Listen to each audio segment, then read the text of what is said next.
at first sight is like it's a different type of situation. It's not typical. So like whenever this person shows these kind of behaviors in the beginning, automatically your mind goes to, this is going to be a problem. This is going to be a problem. So then you might freak out about it or overreact to it. And then the other person thinks you're controlling, because you're telling her, I don't like it whenever you're coming in this late at night. I had no idea where you were, blah, blah, blah. Then it becomes like to the other party, oh, this person is controlling. They don't want me to hang out with any of my friends. So it's just a conversation that needs to be had.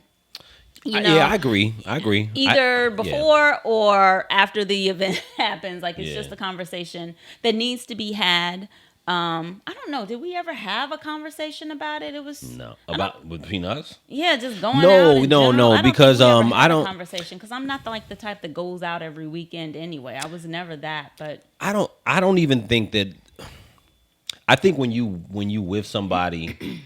And you getting to know them, you kind of figure that out if they're even killed, whether their lifestyle kind of fit. You know what I'm saying? But I think that psychologically, I believe that the more you, with women especially, I feel, the more you kind of like be forceful or trip about that, the more you're going to push them in that direction. Mm-hmm. You know what I'm saying? Mm-hmm. I think that today's woman, you know, is very sensitive about control, in my opinion. Okay. Very sensitive about control. And if they sniff control, you know, they go the other way. Absolutely. So I think what, you know, my approach has always been that I'm always like, okay, well, look, if somebody goes out too much for what's going to work for me, it'll show. You know what I'm saying?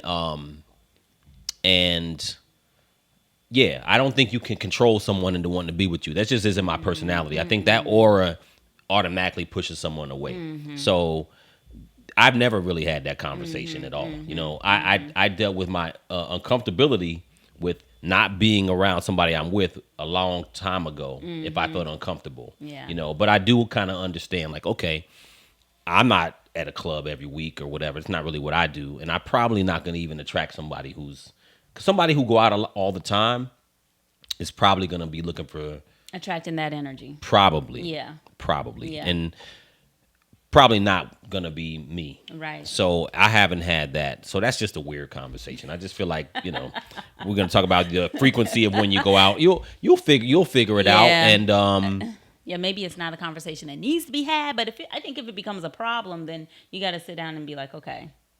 Well, that could sit down and talk. That could be a trigger. Right. Know. So that could be a trigger, and you may not even know. Like if you're a guy and you're like, maybe you're a woman, you had somebody in the past cheated on you or whatever. You may be one. You better start dealing with that as a man, you know, because you might be like, oh man, going out, and you think going out or being away from you is something negative that the woman is doing to possibly lead to cheating on you or seeing somebody else or whatever the case is. And it's you know, again, like you said, it's not even about that, you know, if as for a woman, you know what I'm saying? Right. If you're going out, it's not about that. Never. And even for a man, I don't think, you know, doing your own thing isn't about it could be about trying to find something else, but it's all about, you know, your relationship and how you're, you know, getting along and talking about certain things. But just having your own space isn't a bad thing. Not a bad thing at all. No, I agree with you. I think we're on the same wavelength there. Yeah.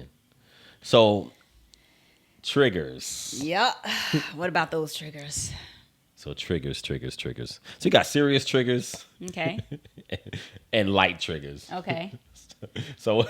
Oh man, my heart is starting to not race, but I'm starting to feel like some gut. What are your triggers? Some gut. Tell me some serious triggers. Crunching. I mean, I've learned, and triggers are important because in relationships, Lord knows triggers.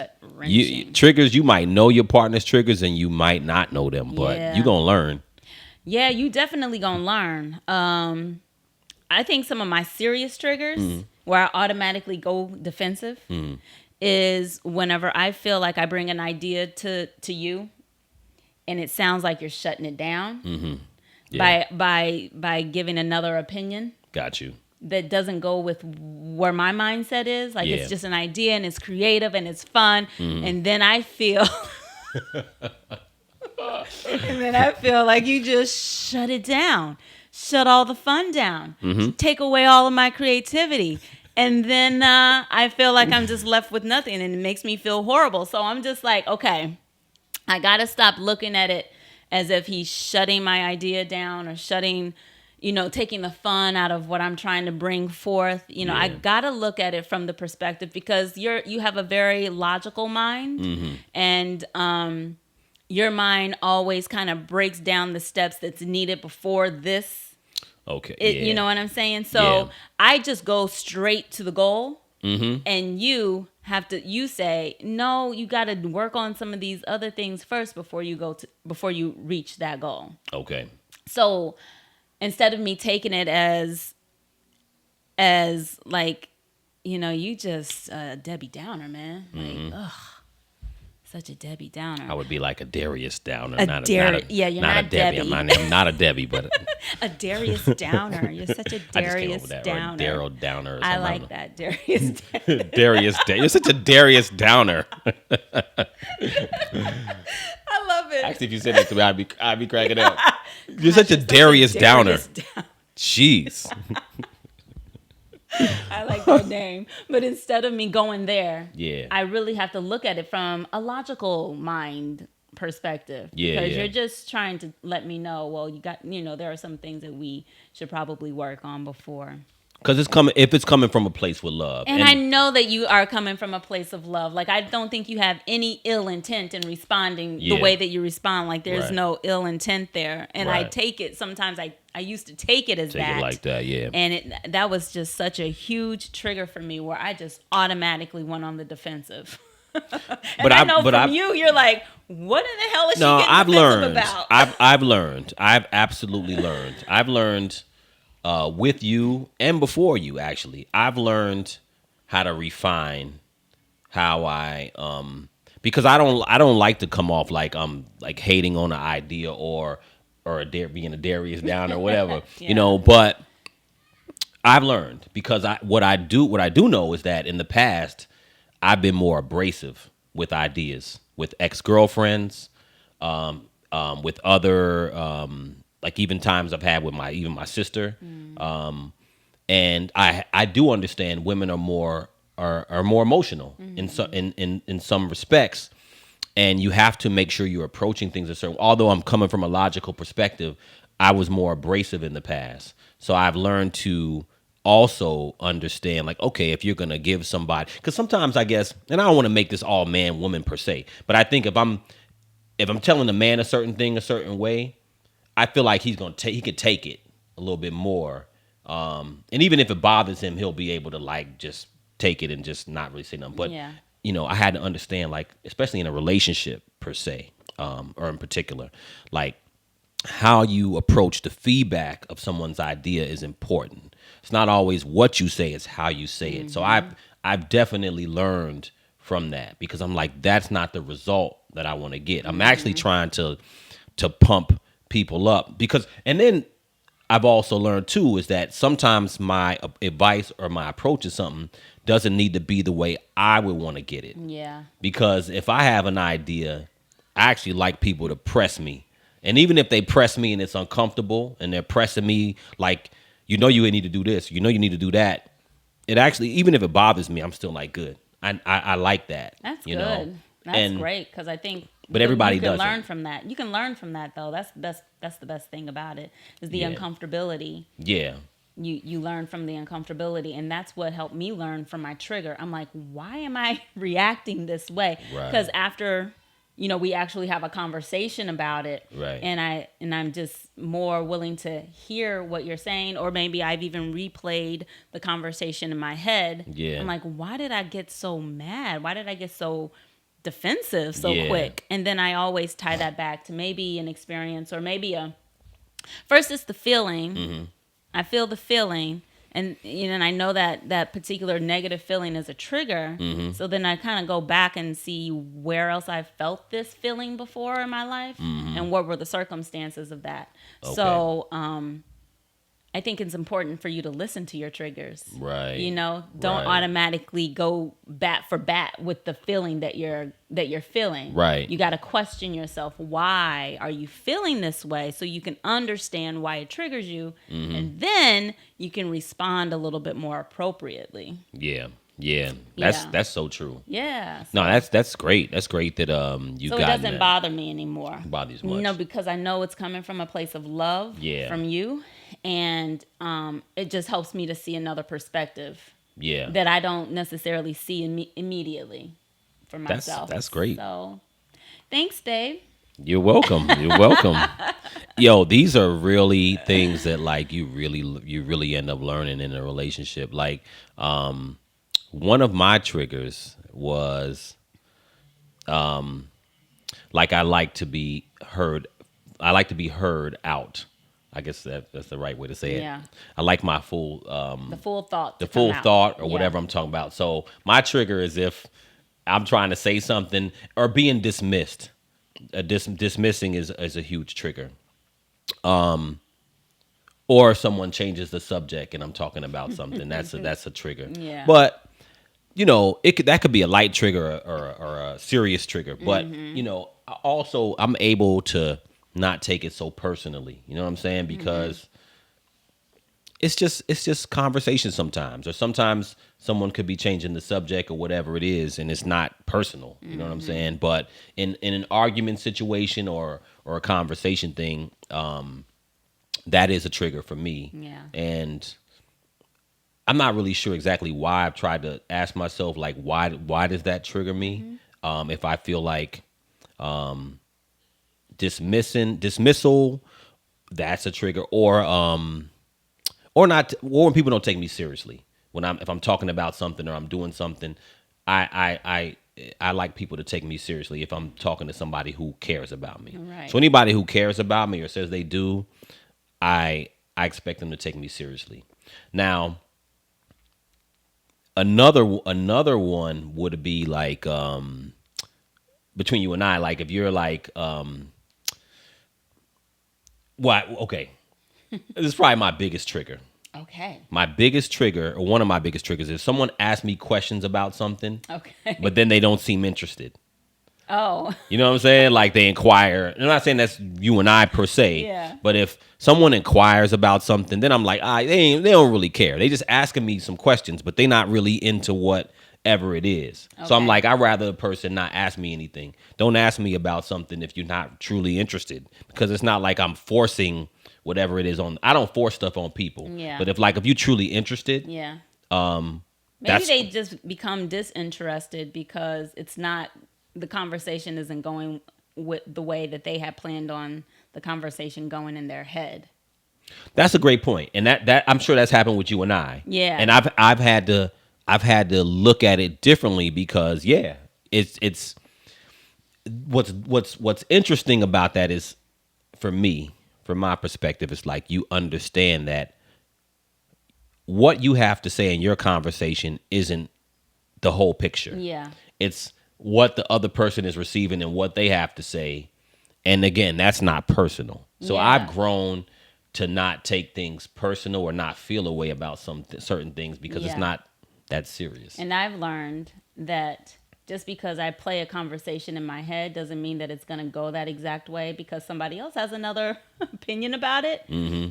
And I shouldn't have any expectations. If I do come to you with a question, just listen for understanding. You know, don't have any expectations of what the response is going to be. Right. So that's what I've learned in that process too. Yeah. There's a lot of learning going on. There's a lot of learning. But you know what? When you're dealing with listen. somebody else who's not you. Facts. Yes. A lot of learning going on. So much learning going on. And those little subtle nuances of communication are actually I think the biggest parts of a relationship. Oh, yeah. Because when it comes to, and this is something I heard before, I don't know if there's scientific research behind it, but they talk about why people cheat.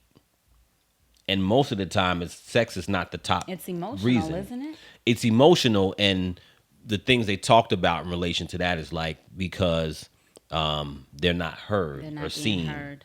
I see that. And a lot of people be focused on sex is part of it, but a lot of times when people connect with other people, it's usually emotional. Absolutely. And it's usually because there's some level of conversation that's being heard. Mm-hmm. You know what I'm saying? So people be so focused on how they look and, the frequency of you having sex, or the frequency of the romantic part of it, which is definitely important. But it's like, when people feel heard, that's how humans connect. Oh yeah. That's exactly sure. what starts, which leads to the sex.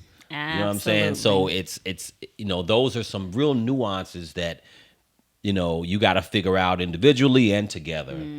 Like with those triggers, because some triggers you could fix by yourself, like you were saying, like kind of going back and saying, okay, well, where did that come from? I honestly didn't learn that myself until I did a little research, as far as like diving in a little deeper. I don't know if this is part of like some kind of conscious behavioral theory or cognitive behavioral theory. I don't know I don't know if it's a theory or not, but I was listening to a lady on YouTube, and it was just basically talking about your triggers.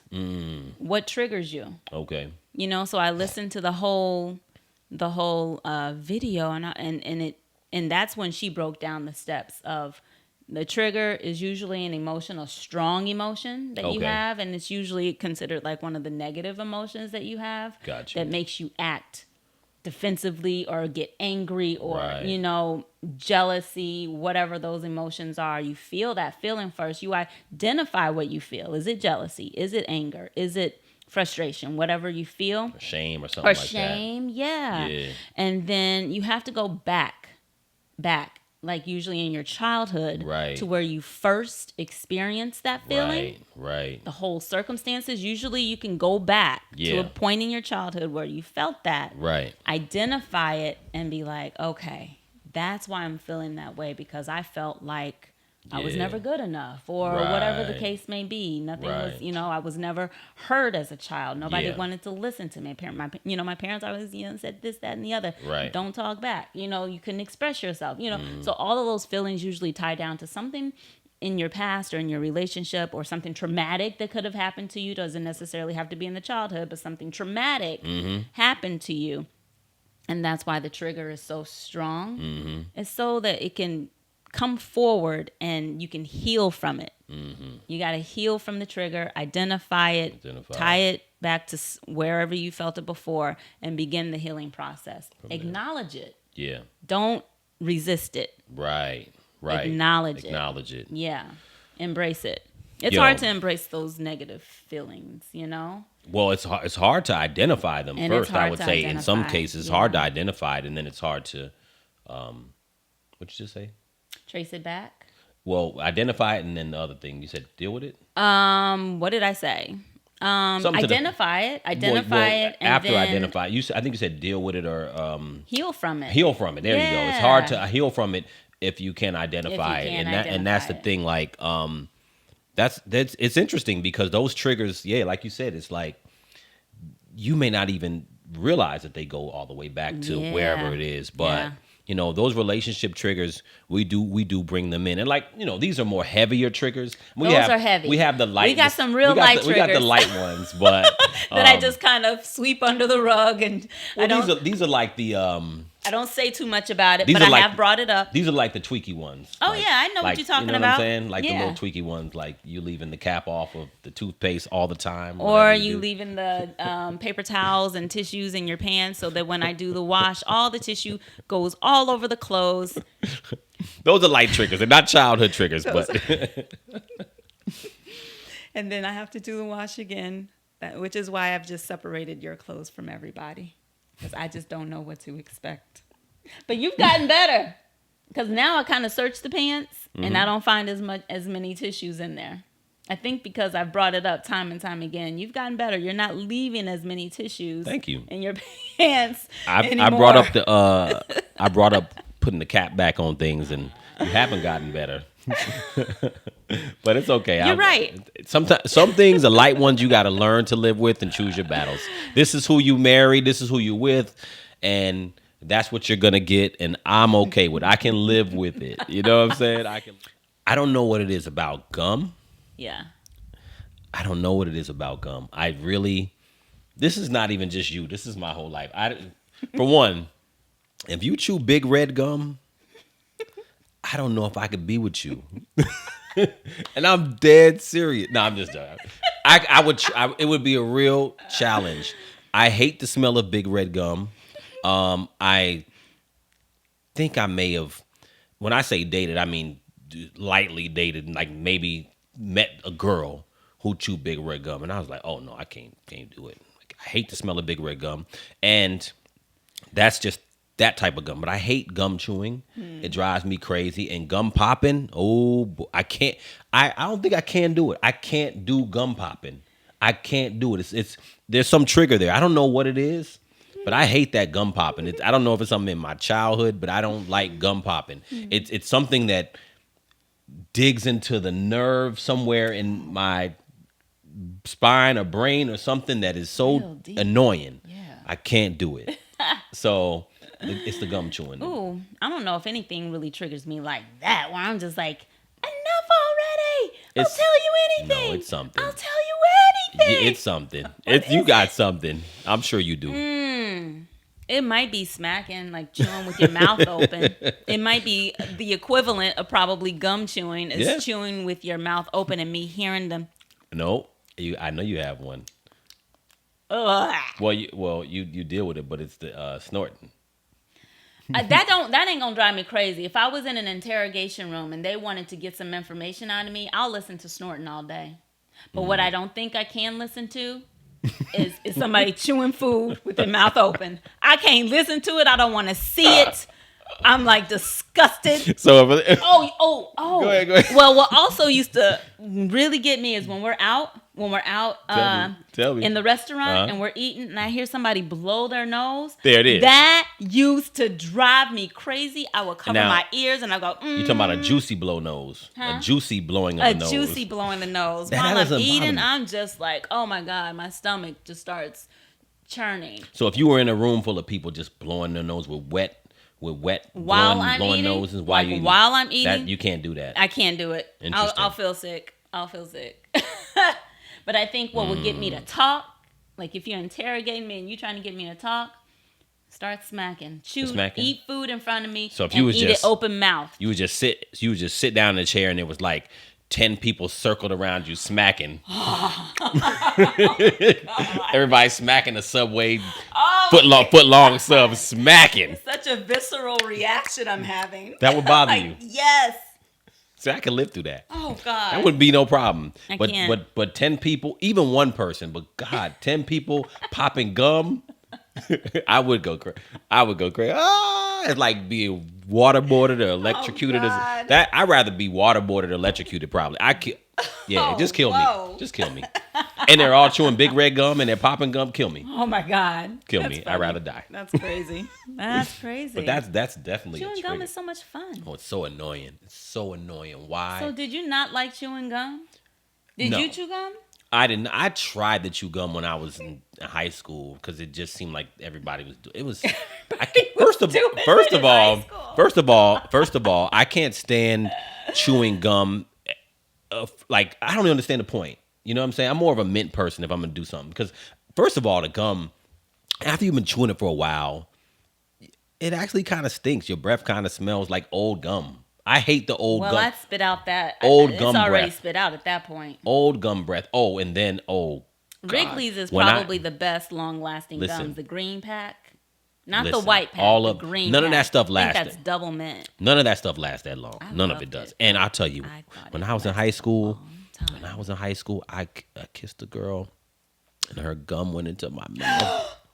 Oh God! Oh God! I almost vomited. Oh. But she couldn't tell. She didn't know? Yeah, I was so disgusted. I was like, it's the most disgusting. I mean, my gum thing was even before that, but that was something where it's like, God. I'm not kissing nobody who has gum in their mouth. I ain't doing it.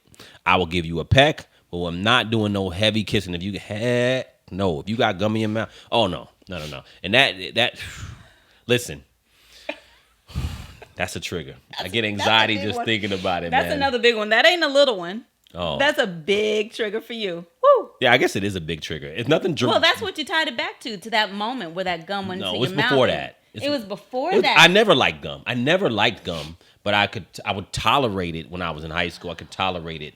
I hated gum popping, but gum chewing I could tolerate it with a girl. And even kissing, I could tolerate it a little bit. Kiss with gum in your mouth. People have gum in their mouth you don't really know. It's disgusting. It's disgusting. Okay. Just chew a mint. Eat a mint. If you want your breath to smell good, just chew a mint. The gum must stop.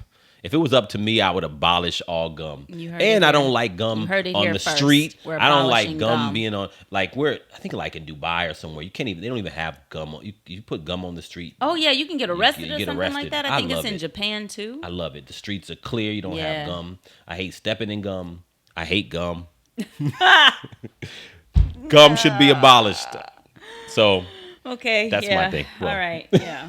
All right, I digress, but that's my thing. So. I don't think I even have a trigger that is equal to that. That's a very, very strong. Very strong. Yeah, that's not a little trigger at all. Yeah, I think for me it's just the smacking. Just the smacking. Have you ever been with somebody who don't you say me? I said, you ever been with somebody who smacked? Like heavily? No. Like a heavy smacker? I wouldn't tolerate it. I'll end the relationship before it goes on any further. I'd be like, I can't. We gotta this isn't working out. Yeah. I don't think people really smack hard unless you're talking while you're eating. Is there somebody that just smacks hard while they're eating? Yes, smacks with their mouth without talking. They chew with their mouth open. That's without talking. Without talking, chewing with their mouth open. Just doing it, just to be doing it. If I had something in my mouth right now, you'd understand what I'm talking about because I don't think the mic is picking up all of the juicy with the tongue and the smacking. No, it's not. It's not picking it up. No, but, I get it. A lot of people hate smacking. That I would be understand it. that. I was watching this one show. I can't even remember where. It's like Second Chances. It was piggybacked off of Married at First Sight. Mm-hmm. And for the people who didn't work out, I think they had second chances or something like that. Oh, right. This I remember woman picked this dude who straight up chewed with his mouth open. Ooh. I don't understand how she could pick a dude. Well, I don't know if you can see it, but it's open enough. You don't even have to have your mouth wide open when you're chewing. It can just be, right. But you're chewing with your mouth open instead of chewing with your mouth closed. I'm like, and she peeped it, and she was like, yeah, we're going to have to work on that. I can't believe she has a tolerance to say, okay, this can, you can work on it and it can be better. I wonder if they're still together. Ooh, let me pull up.